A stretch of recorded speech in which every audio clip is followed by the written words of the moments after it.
Баршаңызға қайырлы күн достар, менің каналыма қош келдіңіздер. Бүгін сіздерге қазіргі таңда хит болып жатқан алатау салат деп аталатын өте дәмді салаттың рецептісімен бөлісемін. Ең алдымен тауықтың жарты төсіне тұз, бұрыш, қызыл бұрыш және паприка, 2 ас қасық сұйық май қосып, барлығын жақсылап осы маринадтап тауықтың төс етін қызып тұрған пеште 180 градуста 40 минуттай пісіріп аламыз. Приправалардың барлығын шай қасықтың жартысымен есептеп қоссаңыздар болады.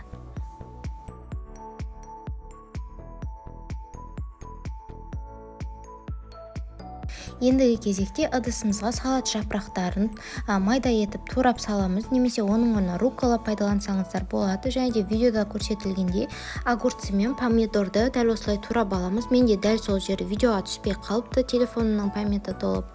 Және де сырымызды да осылай төртбұрышты етіп турап ыдысымызға саламыз. Тауықтың төс еті піскеннен кейін алып, кішкене сопақтау етіп жартысын турап ыдысымызға саламыз.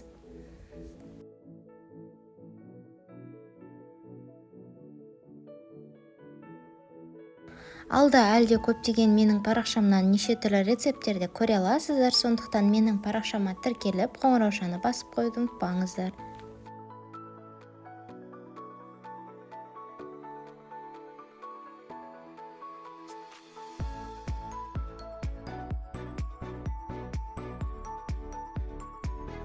Чесногымызды майдалап үкіштен өткізіп аламыз, немесе майда етіп пышақпен турап алсаңыздар болады.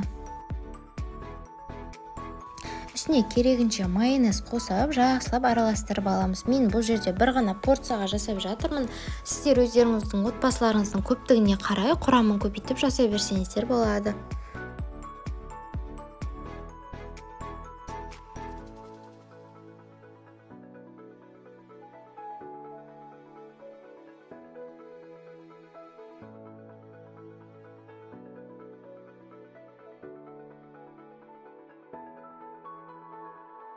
Тарелкамызға осылай кішкене салат жапырағын әдемі көрініп тұру үшін қойдым. Бұл міндетті емес, бетіне салатымызды салып аламыз.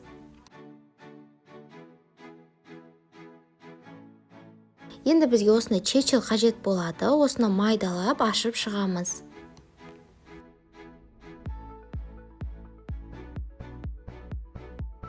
Және де жаңа піскен тауықтың төс етін кішкене осылай сыртындағы әдемі корочкаларының осылайша видеодағыдай шеттеріне қойып шықсаңыздар болады. Бұл столда әдемі көрінеді. Чечилімізді алып, қолмен осылай дөңгелек етіп формаға бетіне тау сияқты қылып қойып шығамыз.